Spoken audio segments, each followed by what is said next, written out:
बीकानेर से एक हैरान करने वाला मामला सामने आया है। यहां एक महिला के साथ तांत्रिक क्रिया के नाम पर ज्यादती की गई है। नवविवाहिता ने अपने एक रिश्तेदार पर तांत्रिक क्रिया के नाम पर छेड़छाड़, शारीरिक संबंध का दबाव, मारपीट और मानसिक प्रताड़ना के गंभीर आरोप लगाए हैं।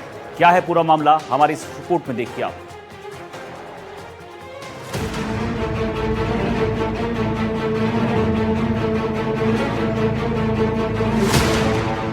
तांत्रिक क्रिया के नाम पर शोषण, नवविवाहिता ने लगाए गंभीर आरोप, रिश्तेदार ही निकला हैवान।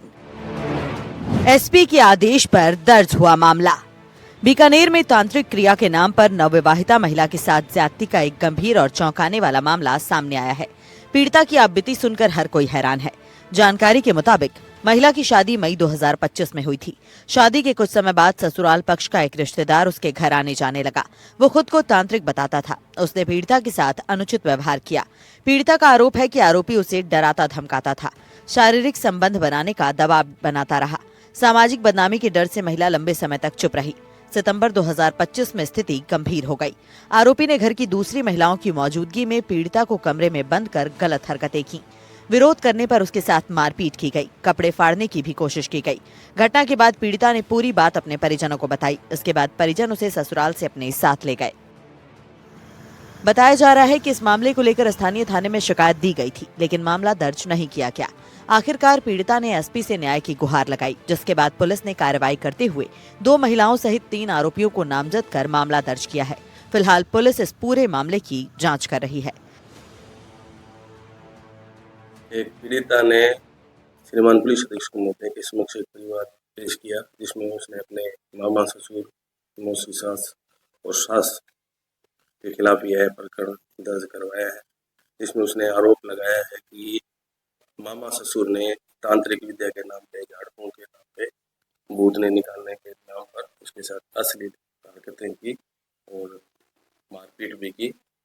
इस प्रार्थना पत्र पे मुकदमा दर्ज कर अनुसंधान किया। बीकानेर के मुक्ता प्रसाद थाना में एक विवाहिता ने शारीरिक प्रताड़ना का मुकदमा दर्ज करवाया है। महिला ने बताया कि उसके मामा ससुर ने उसके झाड़ फाड़ और तांत्रिक विद्या के जरिए उसका शारीरिक संबंध बनाने की कोशिश की और उसके साथ मारपीट की, जिसके बाद महिला ने बताया कि वो कुछ दिनों तक मुकदमा दर्ज करवाने के लिए मुक्ता प्रसाद थाने के चक्कर निकालती रही, लेकिन उसका मुकदमा दर्ज नहीं हुआ। जिसके बाद पीड़िता एसपी कार्यालय पहुंची और एसपी को परिवार दी। एसपी ने अब मुकदमा दर्ज करवाया है। एसपी के निर्देशन पर अब मुक्ता प्रसाद थाने में मुकदमा दर्ज हो चुका है। फिलहाल पुलिस ने मुकदमा दर्ज कर और मामले की जांच शुरू कर दी है। मैं साथी कैमरामैन एसएन जोशी के साथ गिरिराज बादानी, एनडीटीवी बीकानेर।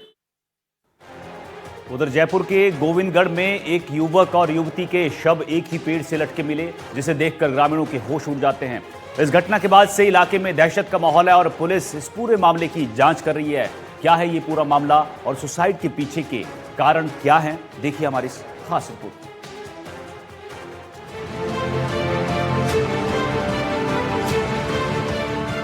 गोविंदगढ़ थाना इलाके के धोबलाई गांव स्थित नदी क्षेत्र में उस समय सनसनी फैल गई जब एक युवक और युवती के शव पेड़ से लटके मिले। दोनों शव एक ही पेड़ पर लेकिन अलग अलग रस्सियों के सहारे लटके पाए गए, जिससे पूरे इलाके में डर का माहौल है। ग्रामीणों ने इस बात की पुलिस को तुरंत सूचना दी। सूचना मिलते ही गोविंदगढ़ एसएचओ विनोद सांखला पुलिस जाब्ते के साथ मौके पर पहुंचे और घटनास्थल का मुआयना किया।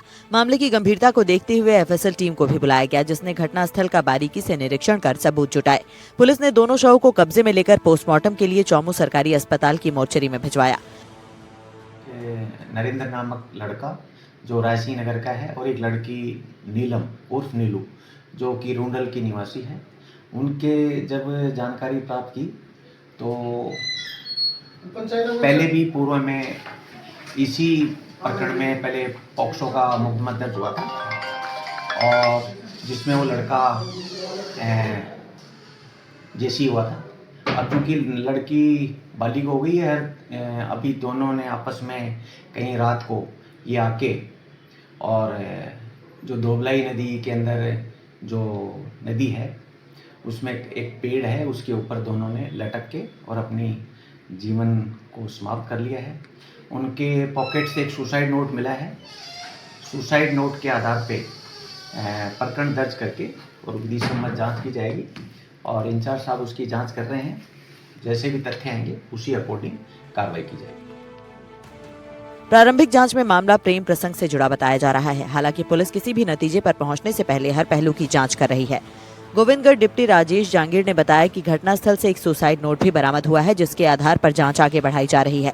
डिप्टी जांगीर ने यह भी जानकारी दी कि मृतक के खिलाफ पहले भी इसी मामले में पॉक्सो एक्ट का मामला दर्ज रह चुका है, जिसमें वो जेल भी जा चुका था। इस बिंदु को भी जांच का हिस्सा बनाया गया है ताकि पूरे घटनाक्रम की सही कड़ियां जोड़ी जा सकें।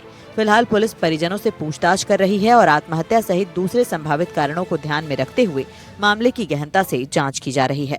जयपुर ग्रामीण के गोविंदगढ़ में उस वक्त हड़कंप मच गया जब एक पेड़ पर एक युवक और युवती के शव लटके हुए मिले। आसपास के ग्रामीणों ने जब ये देखा तो तुरंत ही पुलिस को सूचना दी। पुलिस मौके पर पहुंची और एफएसएल टीम को सूचित किया। एफएसएल टीम ने मौके पर पहुंचकर साक्ष्य जुटाए। साथ ही दोनों की जो शव है वो कब्जे में लेकर चोमू राजकीय अस्पताल में पोस्टमार्टम के लिए भिजवाया गया।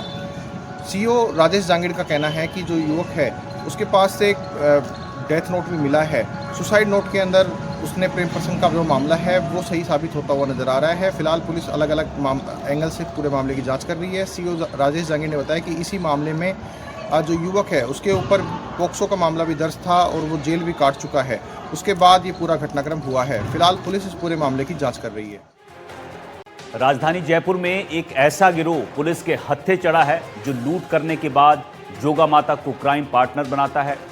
विधायक पुरी पुलिस ने ऑटो में लूटपाट करने वाली गुजराती गैंग का पर्दाफाश किया। ये गिरोह पहले माता से मन्नत मांगता है। मन्नत में ये लोग जोगा माता से सोना चांदी मांगते हैं और फिर मन्नत पूरी होने पर माता रानी को क्राइम पार्टनर बनाया जाता है और उन्हें भी बराबर का हिस्सा चढ़ाया जाता है। क्या है पूरा मामला, हमारी इस खास रिपोर्ट में देखिए।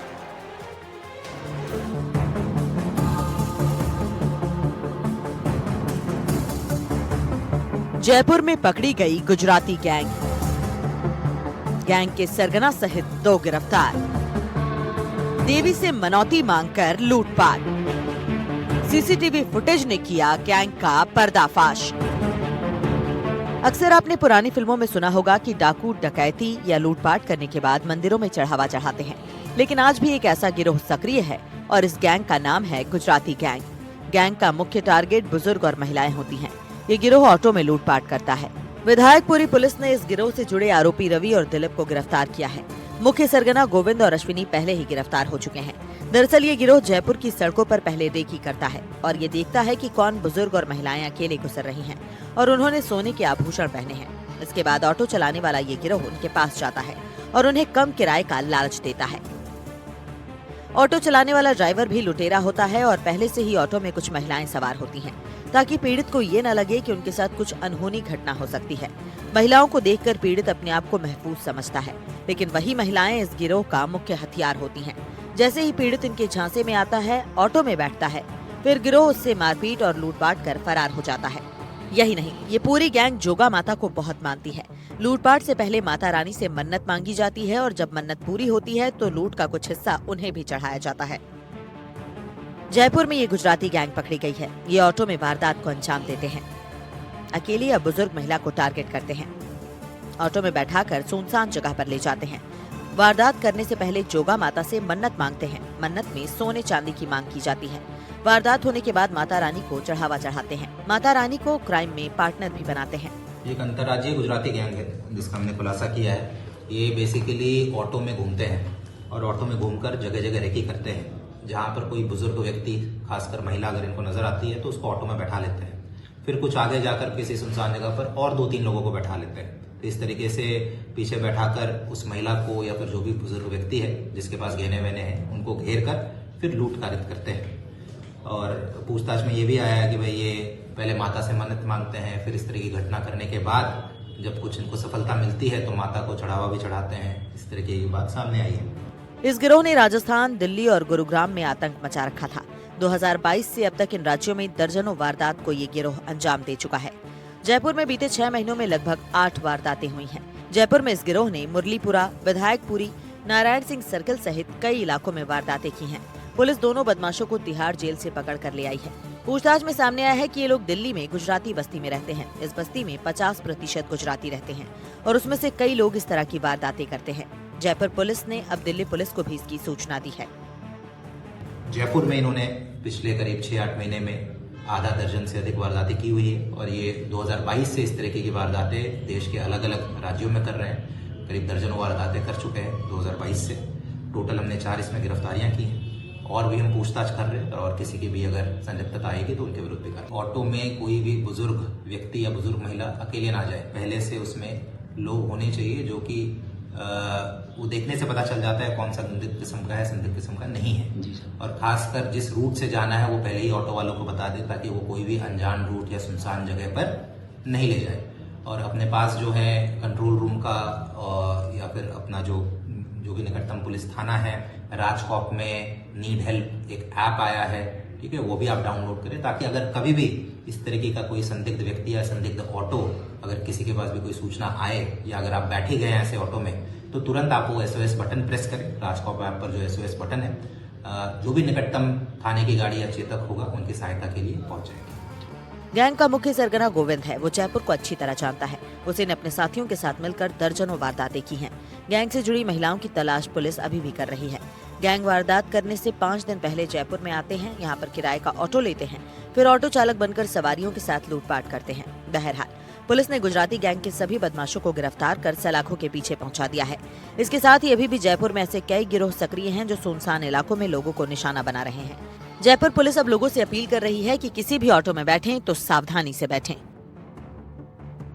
पुलिस ने इस गिरोह से जुड़े 2 सदस्यों को गिरफ्तार किया है। उन्होंने पूछताछ में बताया कि ये पहले एक ऐसे टारगेट को चिन्हित करते हैं, खासतौर पर जो अकेली महिला होती है या फिर बुजुर्ग होते हैं, ये उनको सस्ता किराए का झांसा देकर उन्हें बैठाते हैं और गैंग में मौजूद जो ऑटो चालक होता है वो भी इनका बदमाश होता है। इसके साथ ही पहले से ही ऑटो के अंदर कुछ महिलाएं बैठी रहती है ताकि सामने वाले व्यक्ति को ऐसा लगता है कि महिला बैठी है यानी कि वो सुरक्षित है, लेकिन वह महिला भी इस गिरोह से जुड़ी हुई रहती है और जैसे ही वो व्यक्ति आगे जाता है तो उससे मारपीट कर सोना चांदी आभूषण लूटपाट कर फरार हो जाते हैं। बहरहाल अभी इनसे पूछताछ की जा रही है और पूछताछ में और भी बहुत सारी वारदातों का खुलासा होने